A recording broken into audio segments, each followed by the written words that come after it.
Ho letto quelli che sono stati i comunicati dei due gruppi, gli unici gruppi rimasti a sostegno di questa maggioranza, cioè Agrigento Nasce e Agrigento Cambia, che gridano all'avvento con grande soddisfazione relativamente a delle tariffe che a parer loro sono state inferiori, sono state votate in riduzione, senza però entrare nel merito di quello che è stato la proposta stessa, che ha visto un'opposizione schierarsi contraria. Ora, voglio spiegare meglio.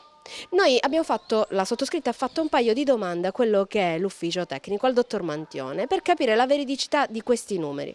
Il dottor Mantione va a giustificare il cambio di tariffa, il piano tariffario che ci ha presentato, con scadenza nel giro di 24 ore, tra parentesi, sostenendo che abbiamo avuto una serie di circostanze che hanno favorito tale riduzione. Tra queste circostanze vi è il minor conferimento, il minor costo di un conferimento in discarica.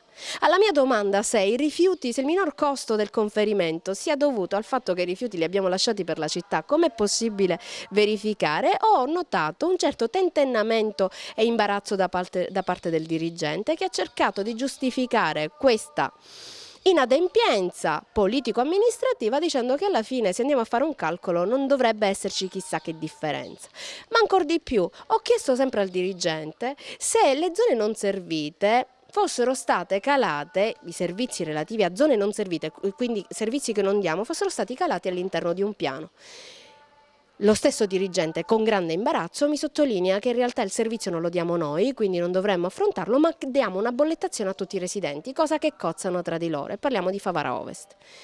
Ma ieri non si è segnato soltanto un documento che presentava criticità, così come attestato dal revisore contabile, abbiamo votato anche la Tasi, che voglio ricordare essere quell'imposta che va a dare servizi essenziali, indivisibili, tipo l'illuminazione pubblica. È stato bocciato la richiesta di emendamento da parte dell'opposizione, 8 firme, che chiedevano sgravio per tutti quei residenti le cui zone non sono servite da illuminazione pubblica. La motivazione sapete qual è?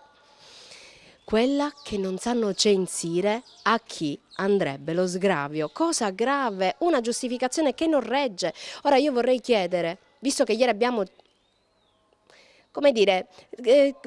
dichiarato apertamente, e chiudo, che esistono cittadini, purtroppo rischiano di esistere cittadini serie A e cittadini di serie B. Io vorrei capire, Agrigento Nasce, Agrigento Cambia, a cosa esulta, perché ieri sono state 5 ore di massacro per la città, un massacro tra virgolette che ci indigna.